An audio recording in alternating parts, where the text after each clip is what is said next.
नमस्कार। स्वागत है आप सबका राजनीति के इस अखाड़े में। मेरा नाम है अजय सेतिया। मित्रों, चुनाव हो गया। नरेंद्र मोदी फिर से प्रधानमंत्री भी बन गए। संसद के सेंट्रल हॉल में एनडीए के सभी सांसदों ने ध्वनि मत से उन्हें अपना नेता चुन लिया। अब सिर्फ शपथ होना बाकी है। नीतीश कुमार और चंद्रबाबू नायडू ने इस मौके पर उन सब षड्यंत्रों की हवा निकाल कर रख दी जो पिछले 3 दिन से उन्हीं के खिलाफ रचे जा रहे थे। उनके बारे में तरह तरह की अफवाहें फैलाई जा रही थी। और अफवाह कौन फैला रहा था? मीडिया। किसके कहने पर? इंडिया अलायंस के नेताओं के कहने पर, कांग्रेस के नेताओं के कहने पर। इस वीडियो में मैं उसका भी खुलासा करूंगा कि ये खबरें कहां से लीक हो रही थी, कहां से फैलाई जा रही थी और खबर नहीं, अफवाहें थी।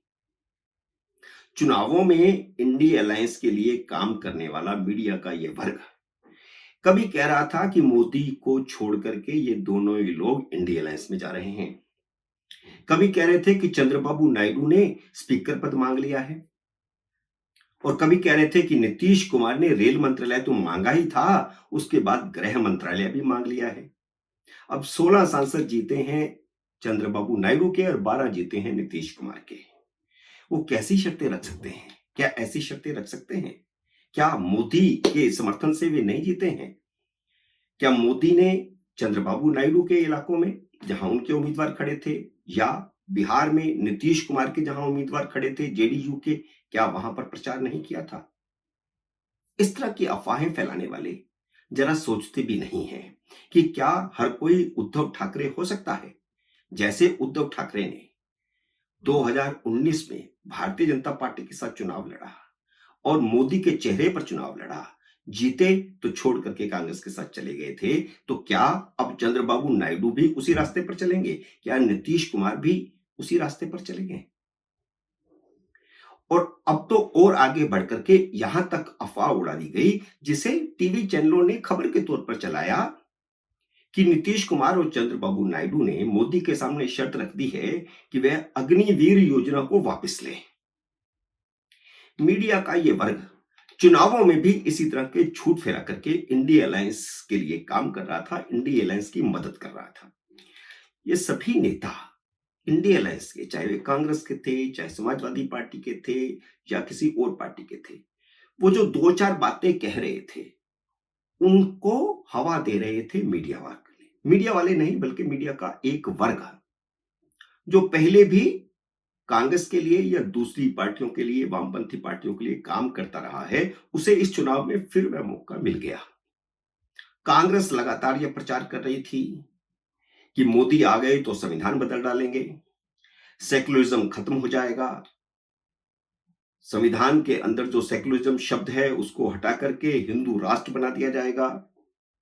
और कांग्रेस और बाकी दलों के नेता ही कह रहे थे कि यह आखिरी चुनाव होगा, इसके बाद कोई चुनाव नहीं होगा, डिक्टेटरशिप लागू हो जाएगी।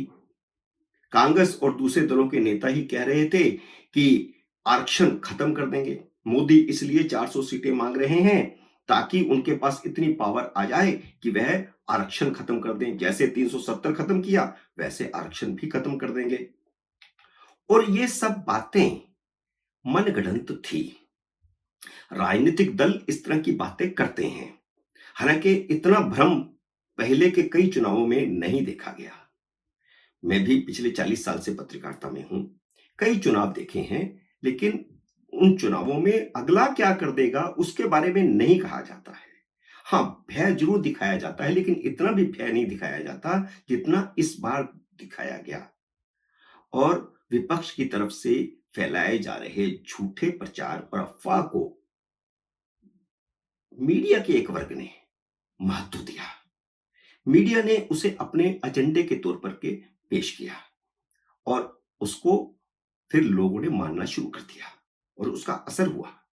भोली भाली दलित जनता ने विश्वास कर लिया कि मोदी ने जिस तरह 370 खत्म कर दी थी, उसी तरह वह आरक्षण भी खत्म कर सकते हैं। तो इस जो झूठा प्रचार विपक्ष ने फैलाया, उसे मीडिया ने बार बार इस्तेमाल करके अपनी खबरों में और चैनलों पर यह दर्शाने की कोशिश की कि हां, मोदी ऐसा कर सकता है और मोदी के जो माइंड में है वो यही चीजें हैं। पर्दे के पीछे जो जो बातें वो कर रहे हैं, उसके पर्दे के पीछे में ये करना चाहते हैं। तो इसमें एक बड़ी भूमिका मीडिया के एक वर्ग की थी। कई बार दबंग छवि का भी नुकसान होता है। मोदी को इसी दबंग छवि का नुकसान झेलना पड़ा है, इसमें कोई डाउट नहीं है। उत्तर प्रदेश का मायावती का सारा दलित वोट मोदी की दबंग छवि के कारण अखिलेश यादव के उम्मीदवारों को चला गया और समाजवादी पार्टी 37 सीटें जीत गई। सिर्फ टैक्टिकल, सिर्फ झूठ के प्रचार के बूते। और समाजवादी पार्टी का इतना बड़ा आधार बढ़ गया हो, ऐसी भी बात नहीं है। वोट परसेंटेज वही है जो विधानसभा में था, वोट परसेंटेज नहीं बढ़ा, लेकिन टैक्टिकली ये चुनाव जो है वे जीत गए। कैसे? दलित उनके साथ आ गए, यादव पहले उनके साथ थे, मुसलमान उनके साथ थे। जैसे ही दलित उनके साथ जुड़े, वे चुनाव जीत गए। सीटों पर अलग अलग असर हुआ, लेकिन कुल मिलाकर के क्योंकि सीटें कम लड़ी थी, पिछली बार तो और ज्यादा लड़ी थी, लेकिन वोट परसेंटेज विधानसभा वाला रहा।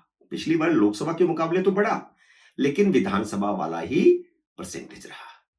और निश्चित रूप से भाजपा को इस प्रचार का उत्तर प्रदेश, हरियाणा में, खासकर उत्तर प्रदेश और हरियाणा में और राजस्थान में भी आप कह सकते हैं 40-42 सीटों का नुकसान हो गया। पर झूठ की अवधि बहुत लंबी नहीं होती। झूठ फैलाने वाले मीडिया को यह ध्यान नहीं रहा कि नीतीश कुमार और चंद्रबाबू नायडू के बारे में बोले जा रहे झूठ की उम्र ज्यादा नहीं होगी। कांग्रेस ने अपने उन मीडिया साथियों का झूठ फैलाने के लिए जमकर इस्तेमाल किया। चुनावों में किया, सही बात है, कर सकते थे, लेकिन इस मुद्दे पर झूठ फैलाने का जो प्रचार किया, मीडिया को ध्यान भी नहीं आया कि उनकी खबरों का तो फैसला जो है 2-4 दिन के अंदर ही होने वाला है।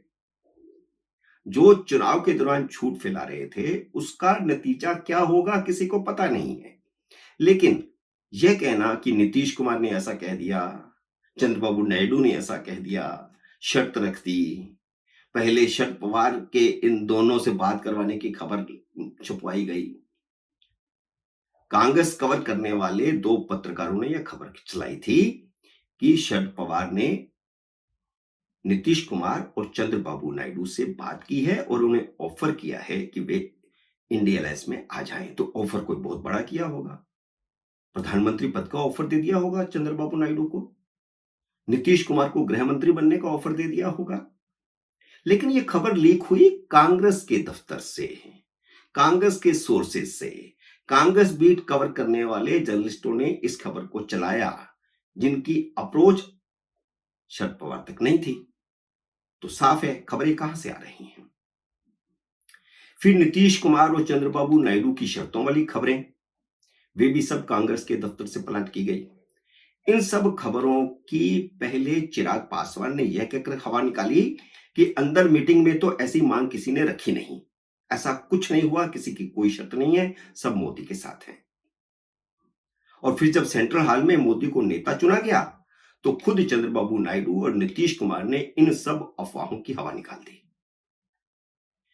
इन दोनों ने खुलकर कहा कि वे आखिरी समय तक मोदी के साथ रहेंगे, बल्कि मोदी को नेता चुने जाने के राजनाथ सिंह के प्रस्ताव का अनुमोदन इन दोनों ने ही सबसे पहले किया।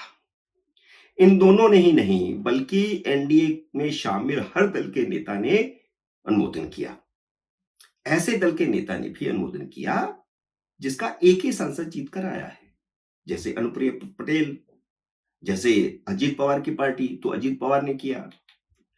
मोदी उसी सेंट्रल हॉल में तीसरी बार प्रधानमंत्री चुन लिए गए। एनडीए के सभी चुने हुए सांसदों की तरफ से हाथ खड़े करके ध्वनि मत से सबने अपना नेता मोदी को चुन लिया। नीतीश कुमार और चंद्रबाबू नायडू ने कोई शर्त नहीं रखी है। यह मोदी के तेवरों से भी स्पष्ट हो गया। अब किसको क्या पद मिलता है यह अलग बात है। तो एनडीए के घटक दल पहले भी मोदी सरकार में पिछली बार भी थे, 2014 में भी थे। क्या किसको मिलने वाला है, इसकी भविष्यवाणी तो अभी नहीं की जा सकती। लेकिन भाषण में मोदी के जो तेवर थे, उसमें और पहले के भाषणों में और चुनाव के दौरान के भाषणों में कोई अंतर नहीं दिखा, कोई फर्क नहीं दिखा। वह इंडी अलायंस के खिलाफ वैसे ही दहाड़े जैसे चुनावों में दहाड़ रहे थे। उन्होंने उस बात को फिर दोहराया कि पिछले 10 साल तो सिर्फ ट्रेलर दिखाया था, पिक्चर तो अब शुरू होगी। मोदी ने टेलीविजन चैनलों पर फैलाए जा रहे झूठ की भी पोल पट्टी खोल कर रख दी। ईवीएम का शोर मचाने वालों की भी मोदी ने खूब खबर ली। उन्हें पूछा कि अब क्यों नहीं ईवीएम पर सवाल उठाते। राजनीतिक दल नहीं उठाते, लेकिन मीडिया के कुछ लोग भी तो उठा रहे थे, वे अब क्यों नहीं उठाते। इन्होंने भारत के लोकतंत्र को दुनिया भर में बदनाम करने की कोशिश की। ये मोदी के वर्ड हैं। मोदी ने एक बार भी नहीं कहा कि चुनावों में उन्हें झटका लगा है। वह एनडीए की जीत और कांग्रेस की हार का ही जिक्र करते रहे। उन्होंने कहा कि पहले भी एनडीए की सरकार थी और अब भी एनडीए की सरकार बन रही है, सीटें घटती बढ़ती रहती हैं। लेकिन कांग्रेस जो जीत का दावा कर रही है, वह अपने तीनों चुनावों में मिली सीटें जोड़ ले तो भी इस बार जो भाजपा को सीटें मिली हैं उसके बराबर नहीं पहुंचती। पहली बार 42-44, दूसरी बार 52-53 और अब 99, कुल मिलाकर के 200 भी नहीं होते, जबकि इस बार भी भाजपा को 240 मिली हैं। इसके बाद भी कांग्रेस दावा कर रही है कि वह चुनाव जीत गई, मोदी हार गए। तो मोदी ने कहा कि इस तरह का प्रचार देश और दुनिया में भ्रम फैलाने की कोशिश है, भारत के लोकतंत्र को नीचा दिखाने की कोशिश है। फैसला तो लोकतंत्र में सीटों से होता है और पहले भी एनडीए की सरकार थी, अब भी एनडीए की सरकार है, तो फर्क क्या है। मित्रों, मोदी 9 जून को तीसरी बार प्रधानमंत्री पद की शपथ ले रहे हैं। इंतजार है नई मोदी सरकार के मंत्रिमंडल का, किसको क्या मिलता है, जिसमें इस बार निश्चित ही एनडीए की झलक तो मिलेगी। उम्मीद है मित्रों मेरा यह वीडियो आपको पसंद आया होगा। इसे लाइक और शेयर कीजिए। अगर आपने मेरे यूट्यूब चैनल को अब तक सब्सक्राइब नहीं किया तो कृपया सब्सक्राइब करके अपना आशीर्वाद दीजिए। जल्द ही मिलते हैं अगले वीडियो में किसी अन्य विषय के साथ। तब तक नमस्कार।